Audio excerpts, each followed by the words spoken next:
નમસ્કાર મિત્રો, હવે પહેલાં તો તમારી ઘણી બધી રિક્વેસ્ટો છે ને એના માટે વાત કરી લઈએ. જો ઘણા કોમેન્ટમાં લખે છે સર પ્લીઝ કોલ, ભાઈ એમને હું પહેલાં મારો નંબર આપી દઉં એટલે આગળની આપણે વાત ચાલુ કરીએ. 91 57 68 80 અને 58. ઓકે, આ મારો વોટ્સઅપ નંબર છે 91 57 68 80 58.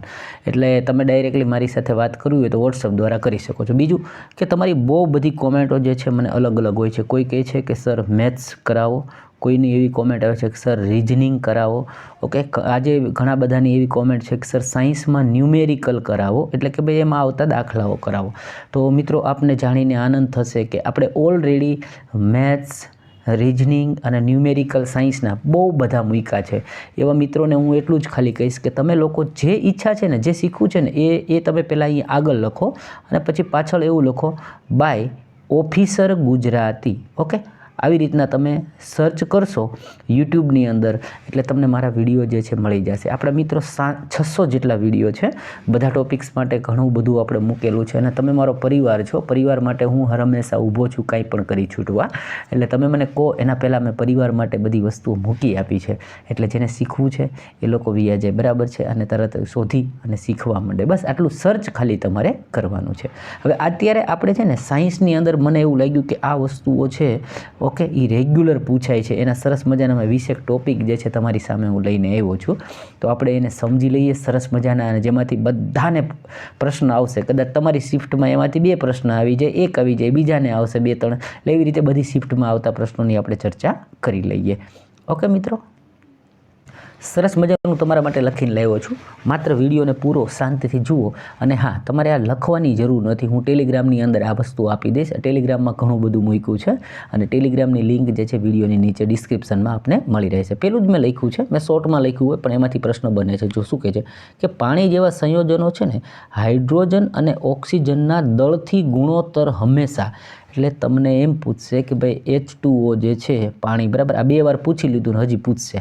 ઓકે, H2O જે છે એ દળથી કયા રેશિયોથી જોડાય? તો એ 1:2 થી 1:8 જોડાય.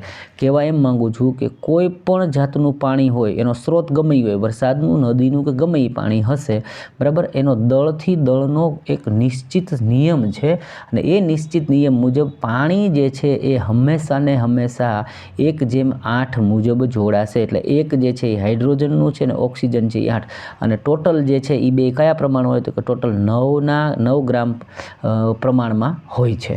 ઓકે, એ જ રીતે એમાંથી બીજો સવાલ આવશે કે ભાઈ આવી જ રીતે એમોનિયા માટે નાઇટ્રોજન અને હાઇડ્રોજન જે છે એનું દળથી ગુણોત્તર પ્રમાણ શું હોય? તો એ હંમેશા 14:3ના ગુણોત્તર મુજબ જ હોય છે. આ 2 પ્રશ્ન અચૂકથી આવશે અને હાલ આવી પણ રહ્યા છે. ત્યારબાદ વાત કરીએ કે ભાઈ એનો નિયમ છે. શું નિયમ છે કે જે ઉપર ચર્ચા કરીને એ નિશ્ચિત પ્રમાણનો નિયમ છે કે કોઈ પણ વસ્તુ બને તો એ હંમેશા એક નિશ્ચિત પ્રમાણે જ સાયન્સની અંદર બને છે. એના અણુઓ, પરમાણુઓ એ રીતે જોડાય. આવું કહેનારા પ્રાઉસ્ટલે નામના સાયન્ટિસ્ટ છે, એનું નામ બી પૂછાય છે. સિમ્પલ પૂછી લેશે કે ભાઈ નિશ્ચિત પ્રમાણના દળનો નિયમ કોણે આપ્યો? ઓકે, નીચે 2-4 વૈજ્ઞાનિકોના નામ હશે તો આપણને યાદ રાખજો, પ્રાઉસ્ટલે. ત્યારબાદ વાત કરીએ તત્વોની સંજ્ઞાઓનો વિશિષ્ટ રીતે ઉપયોગ કરનાર પ્રથમ. હવે તમને છે ને ઘણી વખત જોડકામાં પૂછશે કે ભાઈ અહીંયા નામ આપ્યું હોય ન્યૂટનનું, પછી ડાલ્ટનનું, ઓકે, પછી બર્જેલિયસ લિનિયસનું, આવું નામ આપી અને પછી તમને સામે એના કાર્યો આપશે. તો તમને ખબર હોવી જોઈએ કોનું કાર્ય શું છે એ. ઓકે, તો જુઓ હવે વાત કરીએ તત્વોની સંજ્ઞાનો વિશિષ્ટ રીતે ઉપયોગ કરનાર પ્રથમ જે વ્યક્તિ હતા ને એ ડાલ્ટન હતા. ઓકે, અને એની આગળ વાત કરીએ કે બર્જેલિયસ લિનિયસ નામના સાયન્ટિસ્ટે કીધું કે તત્વોની સંજ્ઞા માટે એના નામનો પ્રથમ અક્ષર પસંદ કરવો અથવા તો પ્રથમ 2 અક્ષર પસંદ કરવા. હવે આ વાત જે છે ને હું શું કરી રહ્યો છું કે ભાઈ 118 જે તત્વો છે તો કોને શું કહેવું, ઓળખવા કેવી રીતે? જેમ કે ફેરસ શબ્દ જે છે, ફેરસનો મતલબ થાય છે લોખંડ, આપણે લોઢું કહીએ, બરાબર. તો એને કેવી રીતે ઓળખવા? તો કે એને Fe નામથી આપણે ઓળખી શકીએ. તો આવું જે છે એ બર્જેલિયસ લિનિયસે કીધું. અને આવી તત્વોની જે સંજ્ઞાઓનો ઉપયોગ કરનાર પ્રથમ કોણ હતા? તો કે ભાઈ ડાલ્ટન ભાઈ હતા. ઓકે, આ વાત હવે તમને ક્લિયર થઈ ગઈ. તો હવે પછી એમાં એવું આવ્યું કે એક સંસ્થા છે IUPAC, તમને એનું ફૂલ નેમ પૂછી શકે છે, જેનું નામ છે international union of pure and applied chemistry. હવે આનું કાર્ય શું છે? તો કે તત્વોના નામ, સંજ્ઞાઓ આ બધાને મંજૂરી આપે છે અને મેનેજ કરે છે કે ભાઈ આ જે કંઈ 118 તત્વ છે એનું નામ શું રાખવું, એની સંજ્ઞા શું આપવી. ઓકે, ત્યારબાદ શબ્દ આવે છે સમસ્થાનિકો, જેને ઇંગ્લિશની અંદર આ લોકો આઇસોટોપ્સ બોલે છે. ક્યારેક તમને પેપરમાં આઇસોટોપ લખેલું પણ મળી શકે છે. હવે સમસ્થાનિક કહેવાય કોને? તો એને સમજવા માટે તમને પહેલાં વાંચી દઉં કે જેમાં સમાન પરમાણ્વીય ક્રમાંક હોય પરંતુ તેના દળાંક અલગ હોય તેવા તત્વોને ઓકે સમસ્થાનિક કહેવામાં આવે છે. તો કે ભાઈ જો પહેલાં આનું સમજાણવું હોય તો હું તમને એને થોડું હિન્ટ આપું કે ભાઈ છે ને કોઈ પણ આ તત્વ છે એની જે આ અણુ પરમાણુ લઈ લ્યો તો એની અંદર 3 વસ્તુ હોય. શું હોય? તો કે ઇલેક્ટ્રોન જે છે એ આવી રીતે ફરતા હોય, બરાબર. અને એના ન્યુક્લિયસ એટલે કે એના કેન્દ્રની અંદર શું હોય? તો કે પ્રોટોન અને ન્યુટ્રોન હોય છે. હવે પ્રોટોનની સંખ્યા જે હોય એને આ 118 તત્વોમાંથી એનો ક્રમ આપે. જેમ કે એક પ્રોટોન જેની અંદર છે તો એને 1 નંબર ઉપર એનો ક્રમ 1 રાખ્યો. ઓકે, તો એવી રીતે વાત કરી કે ભાઈ જેનો ક્રમ સરખો છે, ઓકે, જેનો પરમાણ્વીય ક્રમાંક સરખો હોય પણ એનો દળ છે, તો દળ કેવી રીતે હોય કે જેમાં હમણાં આપણે વાત કરીને કે ઇલેક્ટ્રોન, ન્યુટ્રોન અને પ્રોટોન છે એ પરમાણુમાં હોય તો ન્યુટ્રોન અને પ્રોટોનના સરવાળાને એ જે તત્વ છે એનો દળ ગણવામાં આવે છે. ખાલી પ્રોટોનને શું ગણવામાં આવે? તો કે એનો ક્રમ ગણવામાં આવે છે. તો હવે આપણે આ વાતને સમજીએ કે ભાઈ હાઇડ્રોજન જે છે એના 3 સમસ્થાનિકો છે. જે એક છે એનું નામ પ્રોટિયમ છે, બીજું છે એને ડ્યુટેરિયમ છે, ત્રીજું છે એને ટ્રિટિયમ છે. ત્રણેય છે ને એનો પરમાણુ ક્રમાંક 1 જ છે એટલે એ હાઇડ્રોજનના સ્થાન ઉપર જ બેસે. ઓકે, તો હવે એને કહેવાય ગયા સમસ્થાનિક. હવે વાત સમજી ગયા કે જેની એનો ક્રમ સરખો છે ત્રણેયનો, એને શું કહેવાય? તો કે ભાઈ એને સમસ્થાનિક કહેવામાં આવે છે. હવે ત્યારબાદ વાત કરીએ સમદળીય અથવા તો સમભારીય, જેને આઇસોબાર તરીકે ઓળખે છે. હવે શું કહે છે કે જે તત્વોના દળ સમાન હોય પરંતુ તેના ક્રમ અલગ અલગ હોય તેવા તત્વો. તો ઉપર શું હતું કે ભાઈ એનો ક્રમ સમાન હતો. હવે શું આવશે? તો કે જેના દળ સમાન હોય એવા, બરાબર. કોઈ પણ 2 તત્વ જે છે કે ભાઈ આનું દળ છે માનો કે 20 થતું હોય અને આ બીજો છે એનું દળ 20 હોય, આ ભલે 10 નંબર ઉપર બેઠો ને આ ભલે 15 નંબર ઉપર બેઠો, તો જો એના ક્રમ અલગ છે પણ એના દળ છે એ કેટલા છે? તો કે 2ના 20 છે, સમાન છે. તો એવા જે છે એને શું કહેવાય? તો કે સમદળીય અથવા સમભારીય. ઓકે, તો જે તત્વોના દળ સમાન હોય પરંતુ તેના ક્રમ અલગ હોય તેવા તત્વો. ત્યારબાદ કોષની અંદરથી ઘણા બધા પ્રશ્ન ડેઇલી બને છે એટલે થોડુંક લાવ્યો છું. પહેલો શબ્દ મેં વાપર્યો છે લાઇસોઝોમ. આ બધા કોષની અંદરના ભાગ છે. હવે જુઓ તમને આના મુખ્ય કાર્યો પૂછે તો લાઇસોઝોમનું કામ છે ને એ મેઇન વાત કરીએ તો કે ભાઈ કચરા નિકાલ પ્રણાલી માટે કામ કરે છે, એના માટે એ કાર્યરત છે. એટલા માટે એને આત્મઘાતી થેલી કહે છે. હવે આપણા શરીરની અંદર તમે જોયું હશે ઘણી જગ્યાએ કોઈ ઠોકર લાગે અને લોહી મરી જાય, આવું કાળું કાળું થઈ જાય. ઓકે, હવે માનો કે ચામડી તૂટી નથી તો એ શરીરની બહાર આવતું નથી પણ સમય જતાં ત્યાં સારું લોહી બની જાય. તો આવું શું કામ થાય છે? તો કે ભાઈ શરીરમાં વધારાનો કચરો જે છે ને આ લાઇસોઝોમ છે એને પોતાને ખાઈ જાય. પોતાને એના તૂટેલા સેલ હોય, ખરાબ બગડેલી જે કંઈ છે એ બધાને એ પોતે લઈ લે. એટલે એનું એક નામ આપ્યું છે. શું નામ આપ્યું? તો કે એને આત્મઘાતી થેલી કીધી કે જ્યારે એના સેલ પોતાના બગડી જાય ને તો એને એ પોતે ખાઈ જાય. ઓકે, એટલા માટે એ જે છે. બીજું કાર્ય શું? તો કે ભાઈ જટિલ દ્રવ્યોને સરળ દ્રવ્યોમાં ફેરવે. એટલે હમણાં જોયું ને કે ભાઈ જટિલ એટલે બગડી ગયેલા કે કડક હોય, વધારે તકલીફવાળા જેવા છે એ જટિલ છે, એને બધાની સરળ દ્રવ્યોમાં ફેરવી નાખે છે. બીજો શબ્દ વાપરીએ કણાભ સૂત્ર. તો કે ભાઈ કોષનું શક્તિઘર એને કહેવામાં આવે છે. હવે આપણી અંદર જે શક્તિ શરીરની જે ઉર્જા છે ને એ શેમાં મપાય? તો કે એને ATP કહેવાય. એડિનોસાઇન ટ્રાઇફોસ્ફેટ શબ્દ વાપર્યો છે. ઓકે, એટલે ATP જે છે ને એ જે છે એ ઉર્જાનું ચલણ છે શરીર માટે. ત્યારબાદ વાત કરીએ કે તે પોતાના DNA અને રિબોઝોમ્સ ધરાવે, પોતે આટલી વસ્તુ ધરાવે છે. તમને પ્રશ્નની અંદર આને એમ પૂછે કે ભાઈ નીચેનું કયું અંગ એવું છે કે જેને પોતાના DNA છે અને પોતાના રિબોઝોમ્સ છે? તો યાદ રાખજો કણાભ સૂત્ર. હજુ એક આવું બીજું આવશે એ પણ આવું ધરાવે છે જેને પણ જોઈશું. બીજી જે અંગ છે એને નામ આપ્યું છે રંજક કણો. હવે રંજક કણો છે ને એ પ્રાણી કોષમાં ના હોય, માત્ર વનસ્પતિ કોષમાં જ આવેલા હોય છે. ઓકે, હવે જુઓ એ પાછા બે ટાઈપના હોય. એક જે છે એને ક્રોમોપ્લાસ્ટ એટલે રંગકણ કહીએ, બીજાને લ્યુકોપ્લાસ્ટ એટલે રંગ વગરના કહેવામાં આવે છે.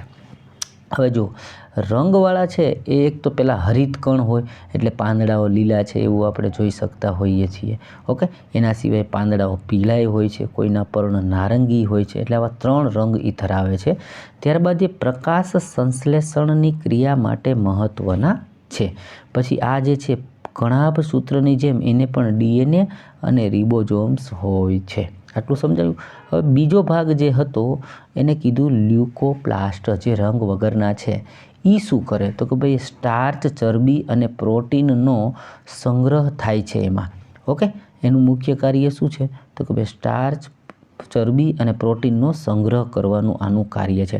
એટલે આમ જુઓ તો તમને ખબર પડી કે જો આ પ્રકાશ સંશ્લેષણનું કાર્ય કરવા માટે મહત્ત્વના છે તો પ્રકાશ સંશ્લેષણથી પોષણ મેળવે છે, બરાબર. અને સ્ટાર્ચ, ચરબી અને પ્રોટીન આ બધું પોષણ જે છે એ મેળવવા માટેનો ઉપયોગ. એટલે તમને રંજક કણોનું મુખ્ય કાર્ય તમે અહીંયાથી સમજી ચૂક્યા છો. મિત્રો, એક આશા રાખું છું તમારા માટે વિડીયો બનાવું છું તો હું પણ તમારા પરિવારનો હિસ્સો છું. તમને રાજી થાવ એમ હું પણ રાજી થાવ. વિડીયોને લાઇક કરો, ચેનલને સબસ્ક્રાઈબ કરો અને હા, કોમેન્ટ જે છે ત્યાં તમે થોડાક આ 2 ટપકાને થોડું આમ ખસેડશો એટલે ત્યાં માર્ક આપવાનો આવશે. બસ કાંઈ નહીં, એને અડીને ખાલી એક કાળા કલરનું એને આમ ટીક કરજો એટલે આ વિડીયોને માર્ક્સ મળશે. આગળ જોઈએ. ત્યારબાદ આવે છે રસધાનીઓ. ઓકે, તો આ કોષની અંદર બધું હોય છે. શું કહે છે રસધાનીનું કાર્ય શું છે? પદાર્થ આ જે છે ને આ પદાર્થ સંગ્રહ કોથળી ગણી શકો. ઓકે, રસધાની જે છે ને એ પદાર્થની સંગ્રહ કોથળી ગણી શકાય. પ્રાણીમાં નાની પરંતુ વનસ્પતિઓમાં મોટા કદની હોય છે અને જે કોષના લગભગ 50%થી 90% ભાગને રોકે. તમને આ પ્રશ્ન આવે કે કોષનો એવો કયો ભાગ છે જે 50%થી 90% સુધીનો ભાગ રોકે તો કે એ રસધાનીઓ રોકે છે. ઓકે, હવે જુઓ એ રસધાનીઓ જે છે એની અંદર શું હોય તો કે એમિનો એસિડ, શર્કરા, વિવિધ કાર્બનિક એસિડ, પછી પ્રોટીન, આ બધાની સાચવવાનું કાર્ય કરે છે, બરાબર. એટલે સંગ્રહ કરતો મેઇન ભાગ જે છે એ કોણ છે? રસધાનીઓ છે. હવે એ રસધાનીઓ પૂરી થઈ એટલે આગળ જોઈએ અંતઃકોષ રસજાળ, જેને એન્ડોપ્લાઝ્માટિક આવા બધા શબ્દો વાપરવામાં આવે છે. હવે જુઓ એ રસધાનીઓ છે ને કેવી હોય તો કે ભાઈ લાંબી હોઈ શકે, નળાકાર હોઈ શકે અને ગોળાકાર રચનાઓ ધરાવે અને એ 2 પ્રકારની છે. એક કેવી છે તો કે ખરબચડી એટલે RER એટલે રફ એન્ડોપ્લાઝમિક. ઓકે, એવી રીતે બોલે છે રેક્ટિક્યુલમ. અને બીજું લીસી એટલે SER એટલે સ્મૂથ એન્ડોપ્લાઝમિક રેક્ટિક્યુલમ. આવા શબ્દો વાપર્યા છે. એટલે RER આવે, SER આવે તો તમે મૂંઝાઈ ન જતા કે આ શું છે. મેં તમને અહીંયા એનાથી વાકેફ કરાવી દીધા.